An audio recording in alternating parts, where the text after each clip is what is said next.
or someone notices, I have to go and clean out her bed, and she hides them in her bed.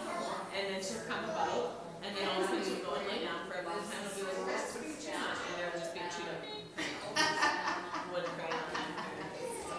But she hides it, and she leaves for a bit, or she'll lay on it, like it's like, She's so lovely. She's the weird shape thing. She's got like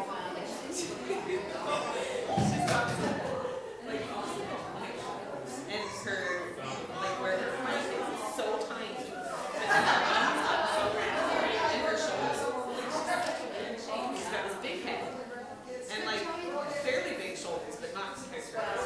And then this tiny little waist, and then a big bum, and so long, so long. The weirdest thing. He was Grant was taking her for a walk for us one day, and he saw Holly. And Holly said, "She's just so cute."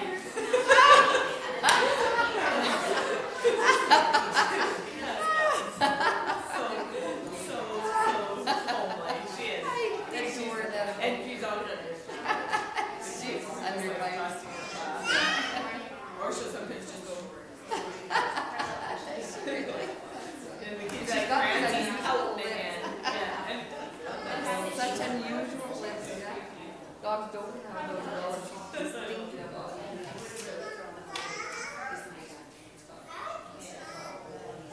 Where's Papa? Do you think he keeps and he sees him, he puts his arm on his shoulder? He's looking, he's going, Papa. And he's looking around.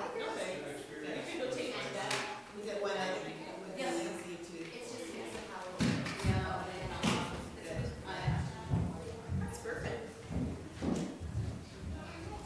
Hey, mister. Who's coming tonight? Did you still want to next choice? Who has got the same life as you? Wait.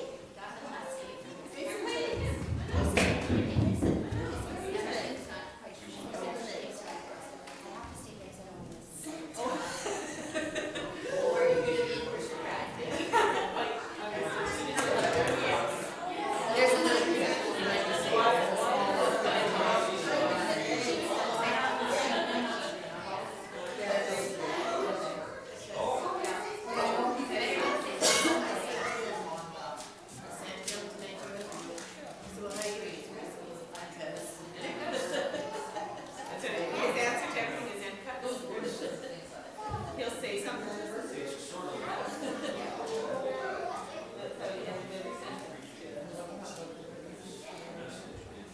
This morning he was in the bed.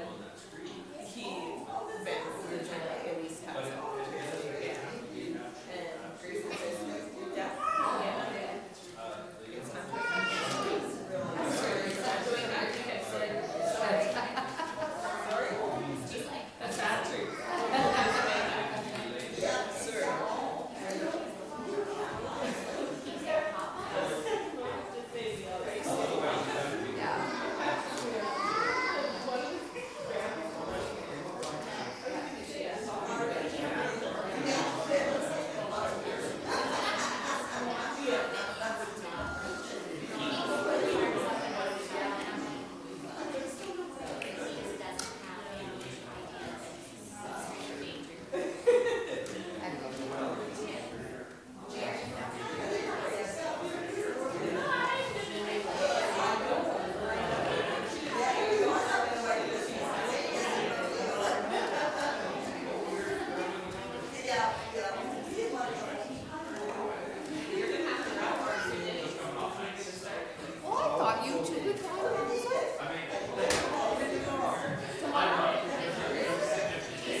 Good morning.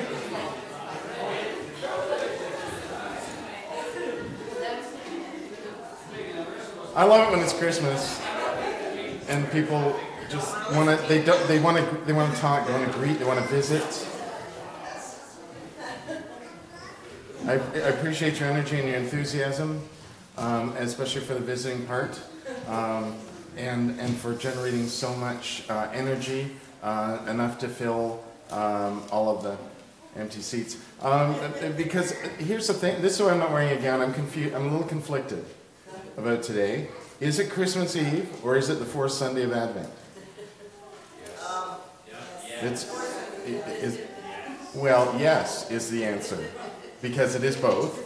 And so this morning is actually technically the fourth Sunday of Advent, and this evening is Christmas Eve. So you have to come back, of course, or you have to make choices about whether or not you're going to go in the morning or go in the evening.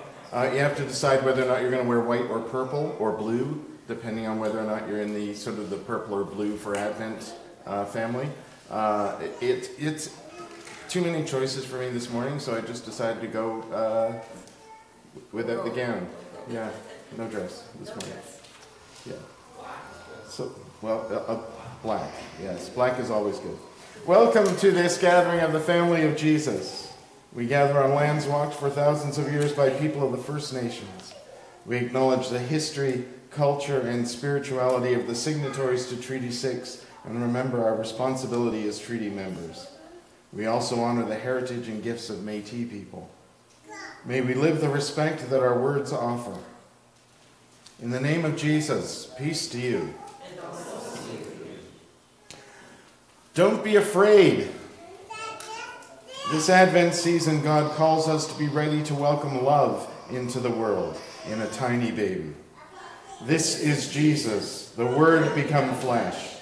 This is Emmanuel, which means God is with us. This is the light of the world that shines in and around and from our hearts. The story of Christmas is the story of this love.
Normally I'd invite all of the children, anyone who's feeling kind of childlike, to come and sit with me at the front here, but you might want to stay where you are so you can see better. If you want to sit on the floor at the front here, you can do that too. But we're going to watch a quick video, so take note of this. It's very, very important stuff.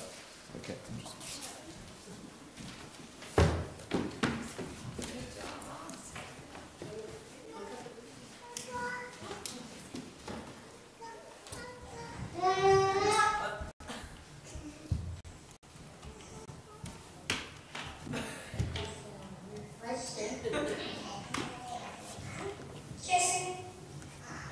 Okay.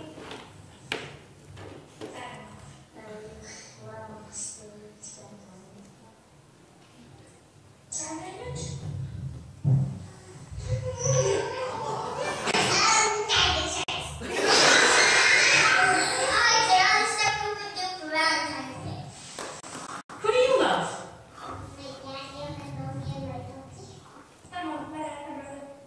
Grayson, who do you love?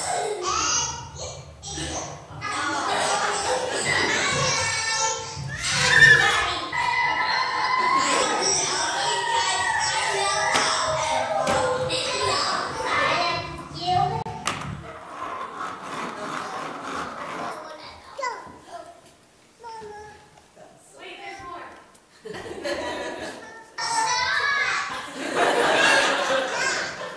Stop! That was pretty awesome. Apparently love is very chaotic. It is. It is. So today, this is the Sunday in Advent, the fourth Sunday of Advent, is love. And that's what love is. Shall we light a candle to celebrate that? Yes, let's do that. So here's our Advent wreath. And remember, so far we've lit hope, peace, and joy. Right? So you guys might come over and we're going to light some fire here. So we had hope. We had peace. What was the pink one? Joy. I know you want to say, why isn't the love one pink? Why is that? Shouldn't joy be like red or, you know, I don't know, orange?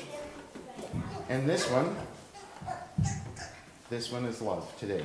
Why aren't we lighting this one? That is a very good question. Because all four of these lead us to this one right here, which is tonight. What's tonight? Do you remember? Christmas! It's Christmas. Almost Christmas, you're right. It's almost Christmas. Let's sing our candle lighting song, and then you guys can go downstairs with Lori and do some awesome stuff. Oh, let's, sorry, I missed a pile of stuff.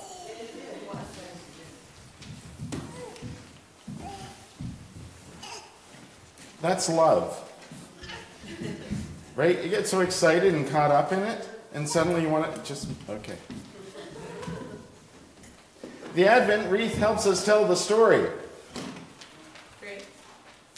The circle reminds us of the never-ending love of God, and each week we light a new light to show us the way on our journey to Bethlehem. We have lit the candles of hope, peace, and joy. Today we light the candle of love. This is the light that has always been. From the very beginning, even in the darkest dark, God's love has shone like a beacon of hope, a sign of God's peaceful presence, dancing in the joyful breath of the Spirit. This is the light that never dies, the light that lifts our hearts by shining love into the deepest darkness. Let us pray. God of hope, peace, joy, and love, we gather in the light of these Advent candles. May they remind us to be watchful and ready for the light which is to come, the light which no darkness can overwhelm, the light of the child of Bethlehem, the light of love. Amen. Now we can sing and dance.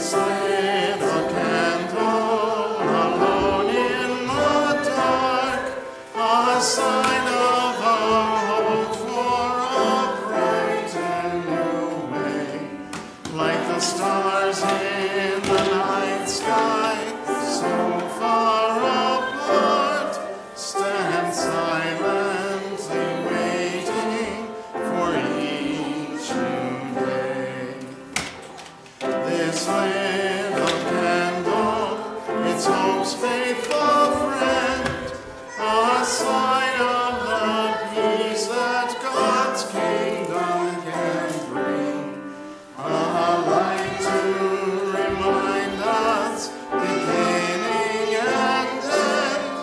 God is with us, within us, in everything.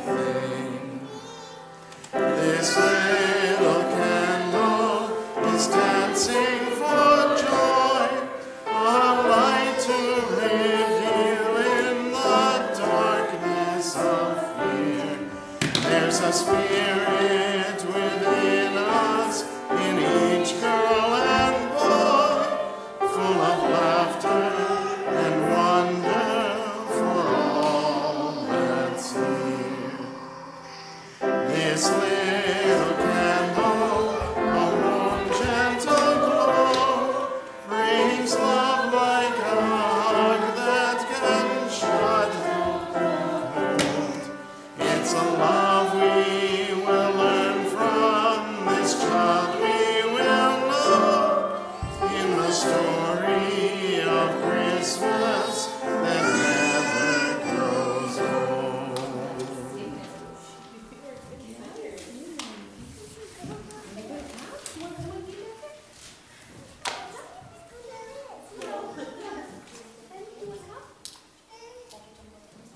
That's a lot of excitement and a lot of candy cane. Good luck.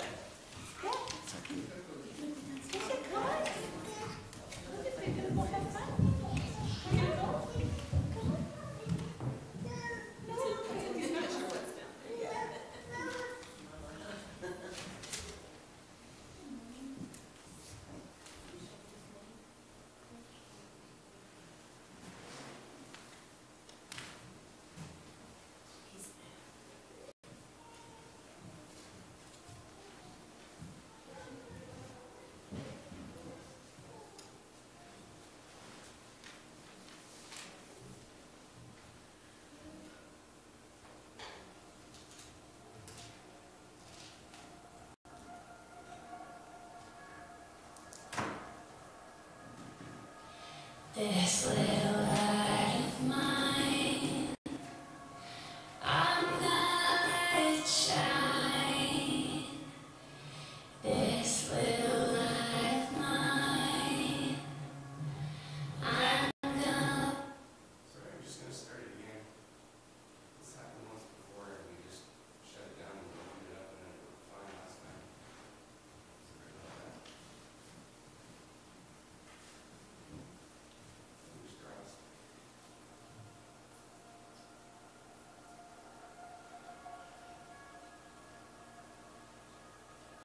This little light of mine, I'm gonna let it shine. This little light of mine, I'm gonna let it shine.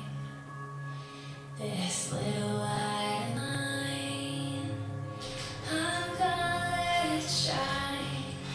Let it shine. Let it shine. Let it shine.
Let us pray.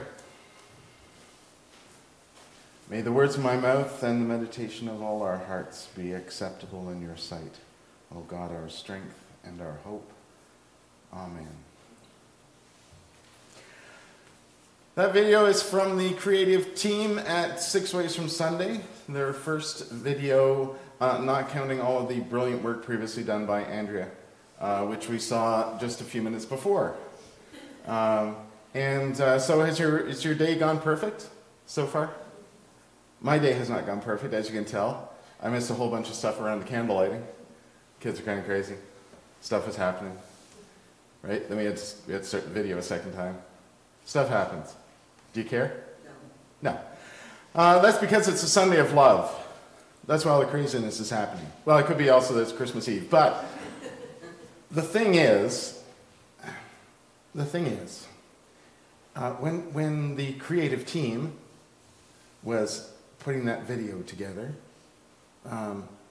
something came up, which was, what do you mean when you say love?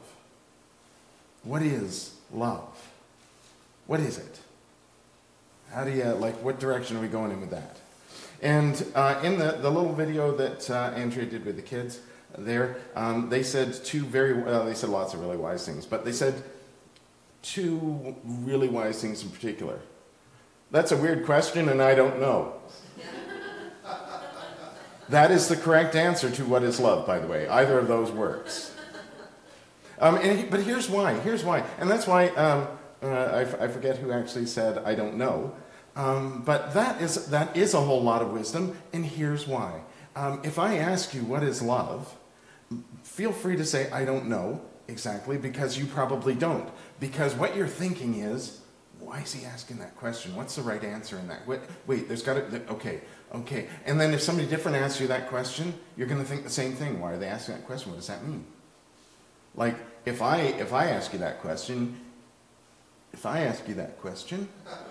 you think I'm expecting you to say, well, Jesus said we should love one another as I have loved you. And so obviously love is to live as Jesus.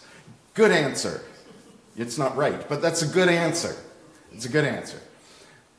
If your spouse asks you, what is love? It better involve presents, you making dinner, maybe doing the dishes afterwards too, stuff like that, right? It's who's asking the question and the context in which you find yourself. That's how we frame it. That's why a little kid saying, I don't know, is such a brilliant answer. Because they probably don't. Because we haven't framed it for them yet. But they do know what it is. The moment somebody first holds you, you know what love is. The moment somebody first wraps you up in a warm, fuzzy blanket, you know what love is. You know what it is. From the moment you're born, you know what it is. You do. And then we ruin it for you. Because we put all sorts of frameworks on it, and we put all sorts of context on it. And we start to go, well, it's this, and it's this, or it could be this, but it's probably this. It is all those things, sure. But that's the problem with the question.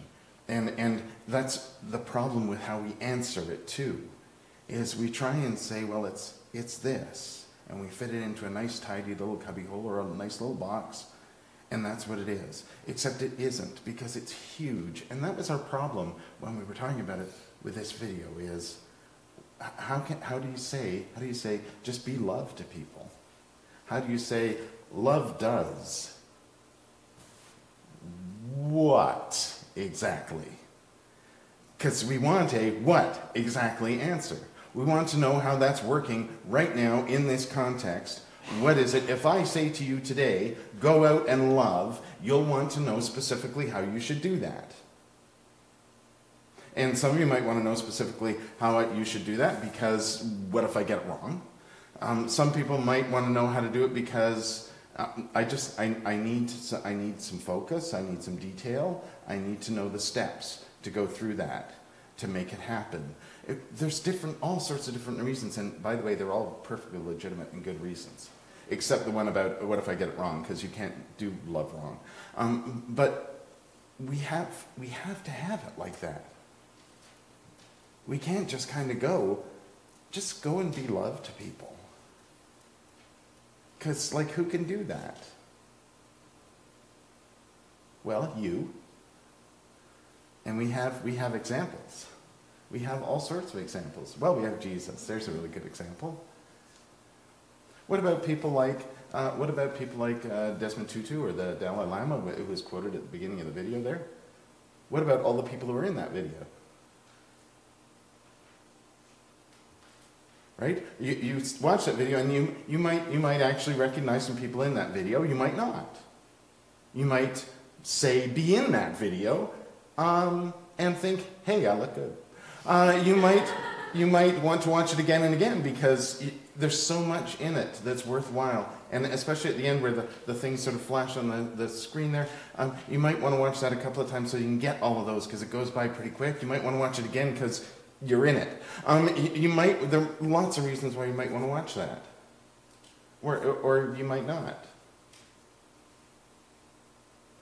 Perspective. It's perspective. Right? It's what's your perspective here? And if you're the giver of love, that's a different perspective than the receiver of love. Everybody likes to receive love, right? You want to be loved. No one's going to say no to that, really? Because there are moments when you think to yourself, no, okay. Like it's say you're not a hugger. I am a hugger, by the way. But say you're not, and somebody comes in for a big one, and you're going like. I only did it to you once, Fern. Might have been more than once, actually. But, sometimes we feel awkward about the receiving of it, too, right? Sometimes we feel awkward when somebody shows love to us, and whether it's we feel like we don't deserve it or we just feel kind of awkward in the moment, it's funny. We're funny about it. But we're funny about giving it, too. This is the thing about, we read the Gospels and you read all the stories about Jesus and you read everything everybody says about Jesus. Well, Jesus did this and Jesus did this. And, of course, love one another as I have loved you. It's pretty clear. Jesus wants us to love each other the way Jesus showed us we should love each other. With care and compassion and all of that other really cool stuff that Jesus did because Jesus, and I'll never be able to do all of that because I'm not... Yes, you are, first of all. Secondly, when you read all of that through the Bible, through the Gospels, how often do you come across a story where Jesus says something like, say, you should love the poor and care for them. And somebody goes, what? I think they should just go and get a job. For crying out loud. What? They're just being lazy, the poor. They should just go. Do you ever read those stories? No, you don't. Do you think it's because it never happened? Of course it happened. That's the thing, we never read the stories where Jesus says something deeply profound and we go, ooh, that's deeply profound because we're reading it now. But in the moment, in that story, Jesus probably said something deeply profound and somebody went, that is the stupidest thing I've ever heard, and walked away. Or, better still, somebody stayed and argued with Jesus about it. Or, better than that even, somebody said, what exactly do you mean by that? That's the part of the kind of story that I like to imagine, is that Jesus said something really profound and meaningful, and somebody said, I don't really understand exactly. Can you say more? And can you define for me the steps that I would take in order to make that happen? So that Jesus could then go, yes, it's very simple, just go and love people. But I need the steps. I need like 1, 2, 3, like however 5,000 steps it takes to do that. Yes, it's very simple, go and love.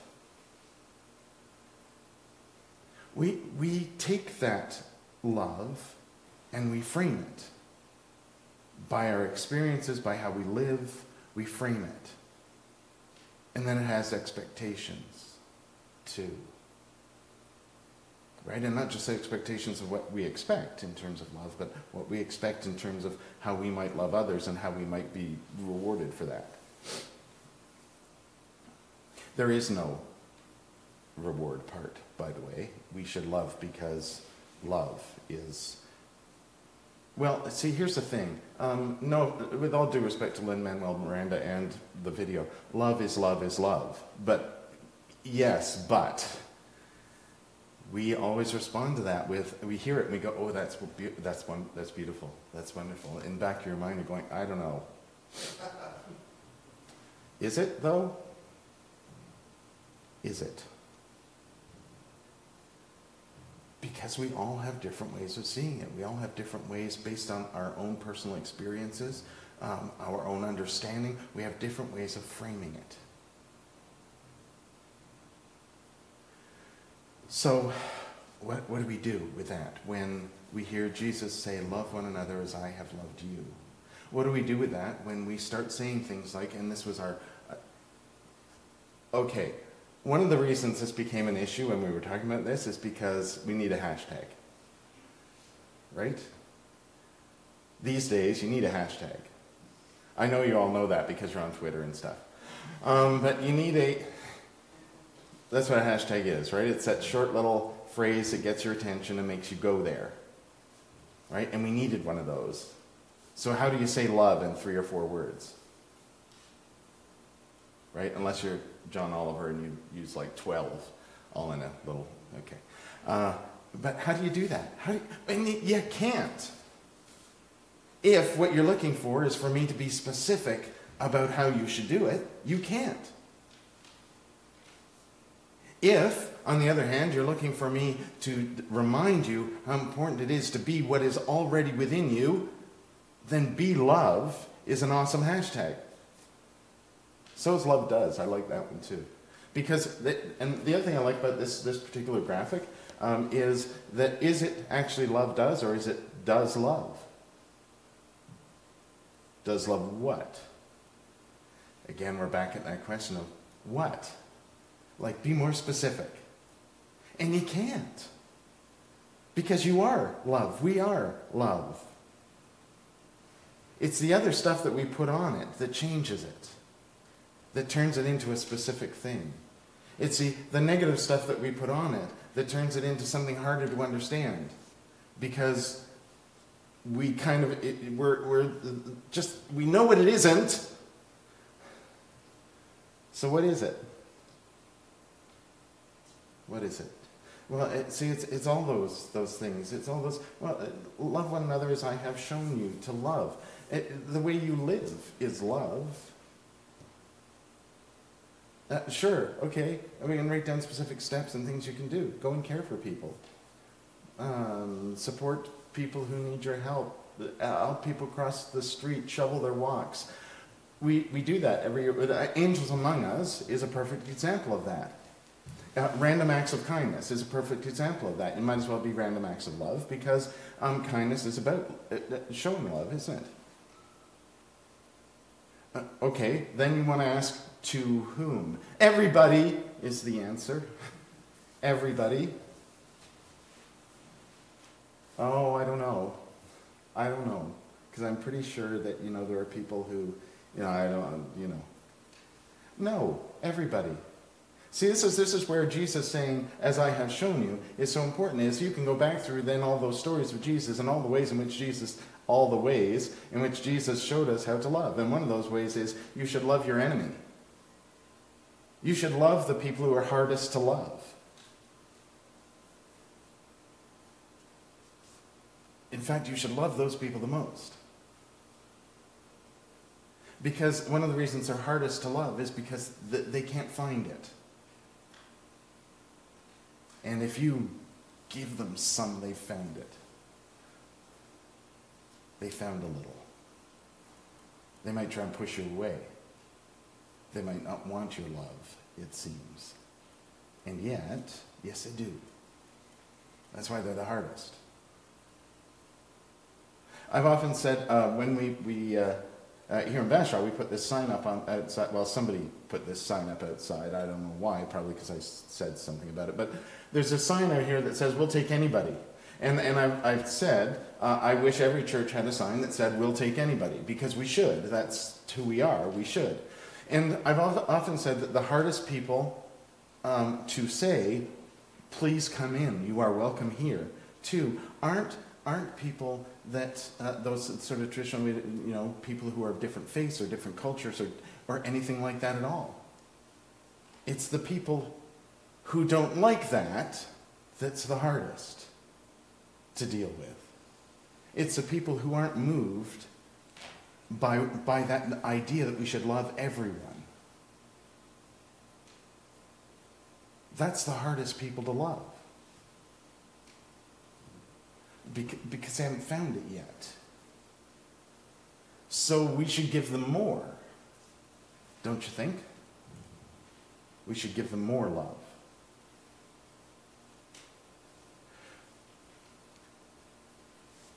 Love isn't a specific set of steps that you follow. It's you. It's how you live. It's how you share who you are. It's living a life that embraces the world around you and creates life in the world around you and in you.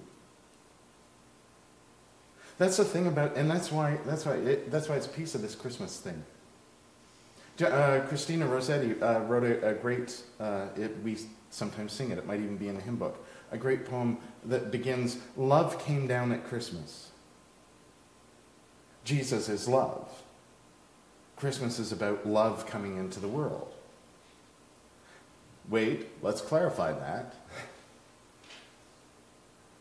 Just like John says at the beginning of the gospel, right? The Word, in the beginning was the Word, and the Word was with God, and the Word was God, and then the Word became flesh and came among us.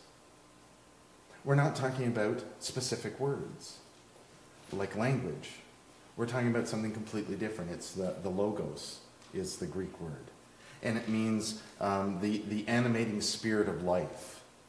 It means life itself. Love came down at Christmas. The spirit of life, the sort of universal thing that connects us. That's what we celebrate at Christmas. So, every other day of the year, can we take that with us somewhere? Can we take that spirit, that life-giving spirit that connects us all, and share it? See, that's the thing. When we start saying, well, love is very specific, it's a very specific thing, we're actually breaking the connections. Because the connection is to everything. We're to everybody. And when we start defining it and saying, well, it's this, but it's not that, we're not allowing for those connections to happen, those things to occur that allow us to connect with each other. Because love is everything. Love is in everything. It's no wonder we had that conversation about how do you say, what do you mean by love? Because it is everything. It is. It is everything. Perhaps the real question is, how do you express it? And that was how did you phrase that question with the kids? What does it look like? What does love look like? What does love look like to you? By the way, there's 2 follow-ups to that video, and you can find them on our Facebook page, I think, right? The 6 Ways from Sunday Facebook page. There's 2 follow-up videos to that. Same question asked of teenagers. You got to watch that. And adults. And the answers become very interesting. And really good, by the way. They're really good answers. So there's some really, particularly amongst the teenagers, you have to watch them. So please do. The real question isn't what is love. The real question is, how do we express it? What does it look like to you? And here we're back at Jesus saying, love one another as I have loved you. Look at those stories of Jesus. Wonder about whether or not somebody challenged Jesus on that. Think about those stories where Jesus healed people and essentially restored them to their place in society. Why? Why is that a thing? Well, because the very fact that there was something wrong with them disconnected them from society. We pushed them away. And what does Jesus say? No, no, no. Bring them back. Welcome them in. Show them some love. Whether or not there was a miracle, in like a physical healing miracle, or not, it doesn't matter. Because we should love. Whatever somebody looks like, whatever they sound like, whatever they think, whatever they believe, love them. That reconnects us. It's the thing that keeps us connected. What does love look like to you? Each of us is going to have a different answer to that question. And there's no sort of universal answer other than, well, love is love, because it is. But each of us has going to have a specific way of answering that question because we've had different experiences. Maybe we need to look at those experiences and consider how they have formed what we think love looks like. Maybe we need to look at those experiences and wonder whether or not they're the kind of experiences that, say, Jesus had, that formed how Jesus would express love. And if they're not, maybe we want to reconsider how we think that love thing works. Maybe we want to go back to remembering, or trying to remember, what it feels like to be loved. Maybe we want to remember that love is the thing that connects us, not separates us. Maybe we want to consider that what love looks like to us may not be exactly what it looks like to somebody else at first. But at the heart of it, maybe it is. Because that's where we need to go with this. We need to get to what's at the heart of it. That's not a pun in any way. I'm just saying what's at the heart, the core, the center of it. What is at the center of love? Life, I think. Don't you? Isn't love life-giving? We use all sorts of different, and again, here's another issue with it when we were talking about this, is we use all sorts of different language. Each of us uses different words and different ways of expressing things in language. Love's not a language of words. It's something else. And it's universal. But it's something else. It's something deeper. It's something that connects us. It's something that is, I don't know how many times I can say this, life-giving. That's what it does. Connects us and gives us life.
Love is the light in the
There's time in our prayers this morning for you to name persons or concerns or thanksgivings that you would like us to share as a community. So please feel free to speak boldly at the appropriate time during the prayer. Let us pray. God of life, we thank you for the many blessings of our daily lives, for the world in which we live, and for those who live it with us. Thank you for the moments of joy and laughter, love and comfort, and the peaceful rest of your gentle touch. The stories of your love coming to us bring to mind our own stories and those who share them with us. And so we bring to you our prayers. For this world, that joy may be found at the heart of every moment, that hope will spring up where it is least expected, and peace break out where it is most needed, and that your love will be found in the hearts of all people. And for our community, we pray for those who need to feel the power of your Spirit in their lives, all who know loss in the end of life or relationship, who know ill health or loneliness, who seek to make a better life for themselves and for those around them.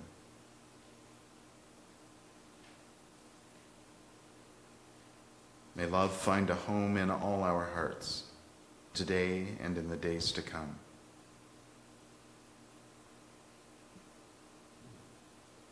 Here today we bring to you those persons, concerns, and thanksgivings that are dear to us, that most especially need your love and strength, and we name them now as a community.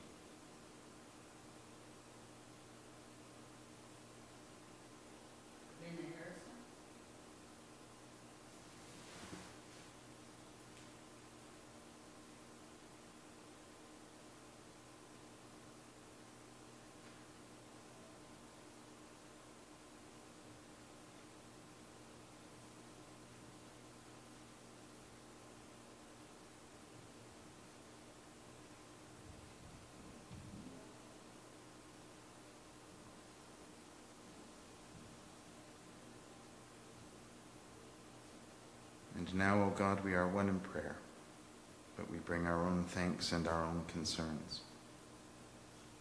If some need to say, help me, or save me, or hold me, or forgive me, then let these be spoken now in the confidence of our hearts in a moment of quiet prayer.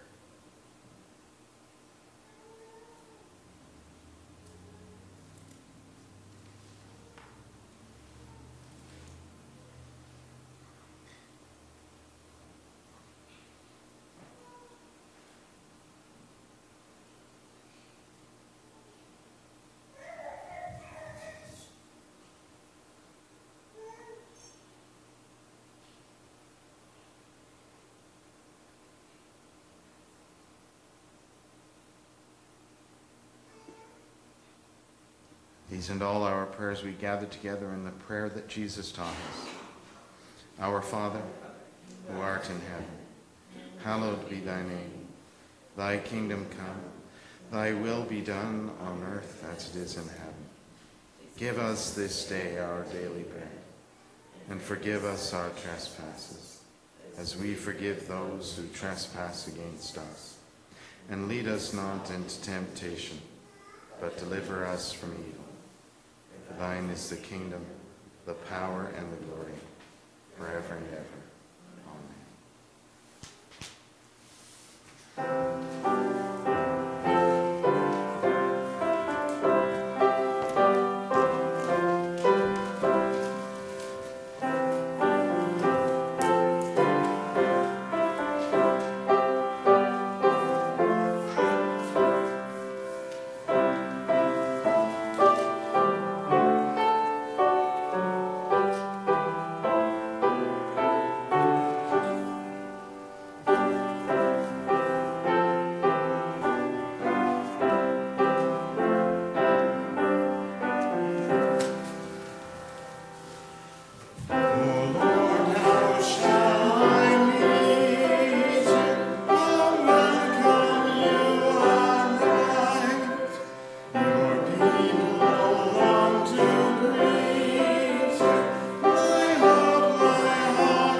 The story of Christmas is our story too.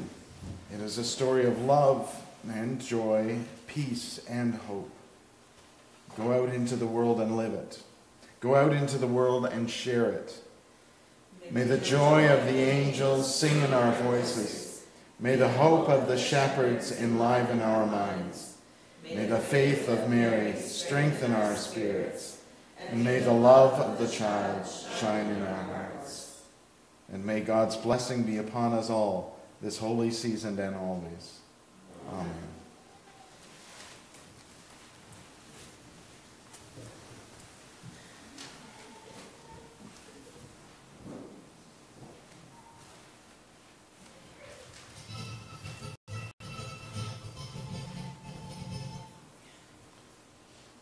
And it's not liking us today, is it?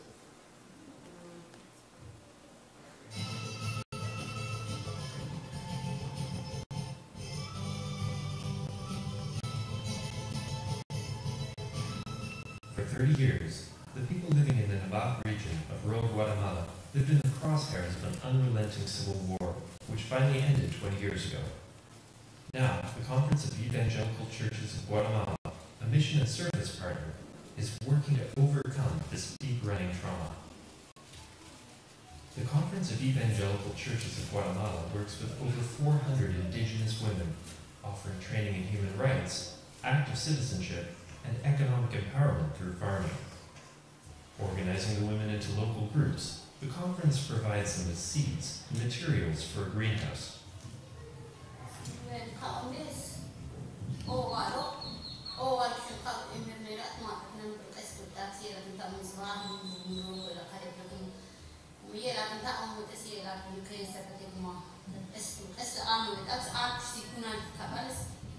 These agricultural projects have significantly reduced child malnutrition and have provided a new source of income for families. Si sembramos así como chile pimienta, es una buena vitamina para los niños, para que ya no vemos los niños desnutridos. Si sembramos tomate, algo para los niños, si sembramos rábano, acero, es vitamina para los niños. Women are also trained to recognize malnutrition in children and how to treat it using local produce. Along with the Sustainable Agriculture Program, the Conference of Evangelical Churches of Guatemala works in the area of women's participation and empowerment. The women have gained more confidence since the training. Now they aren't afraid to voice their opinions or to vote, and some are even running for political office. Ahora ya vemos los cambios, porque muy antes todas las compañeras y uno le habla todo con temor a las pobres mujeres, tienen miedo de hablar, tienen miedo, no, como que alguien de ser, como que alguien le hace algo, pero ahora, si estamos nosotros como hermanos, usted se da cuenta que a las mujeres ya hablan, expresan en su, aunque sea un chico, ya lo dicen qué es lo que sienten, qué es lo que trabajan, y eso es lo más importante. Training encourages the women not only to know their rights, but to exercise them. El esfuerzo que se ha hecho desde la Iglesia Unida del Canadá, pues lo hemos estado realizando precisamente en la participación política de las mujeres ciudadanas. No solo tienen voz, sino que también tienen voz. Your gifts to the mission and service of the United Church make these programs possible. Thank you, and please continue to give.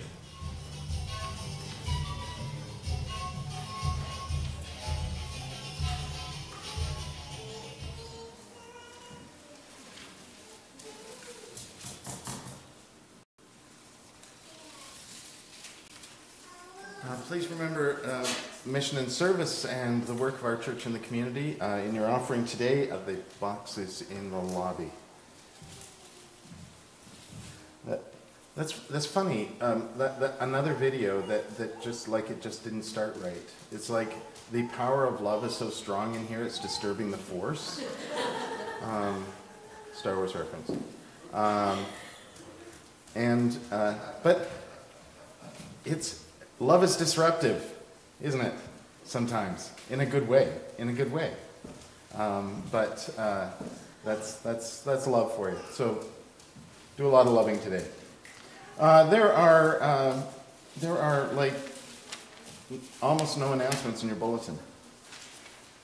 today after weeks of tons and tons and tons of stuff.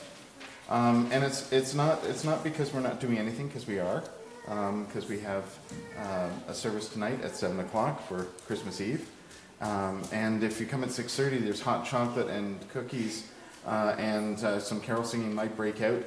So please tell everyone you know to come by for that tonight. And candlelight, we'll have glow sticks and cool stuff like that too. It says what?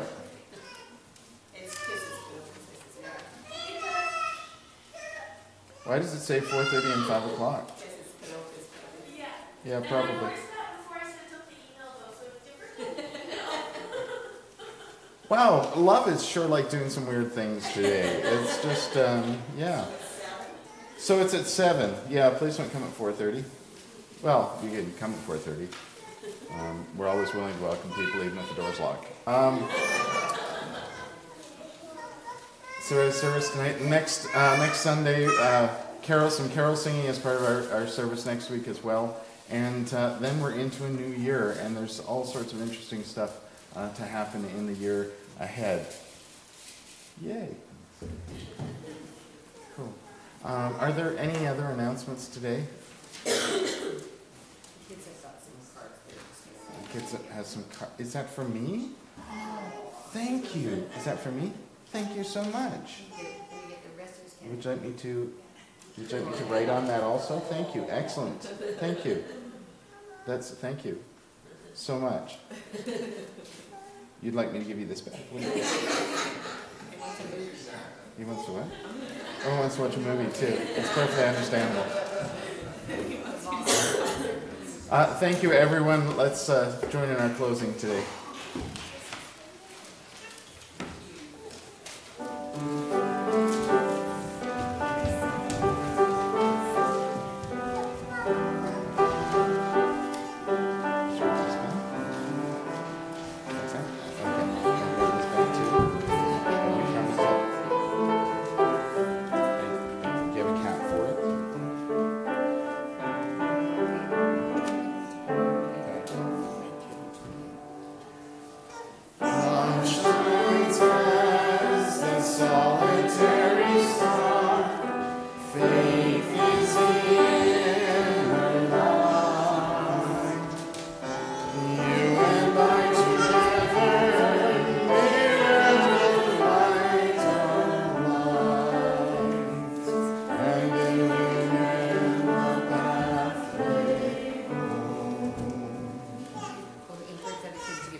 Go and love people. Is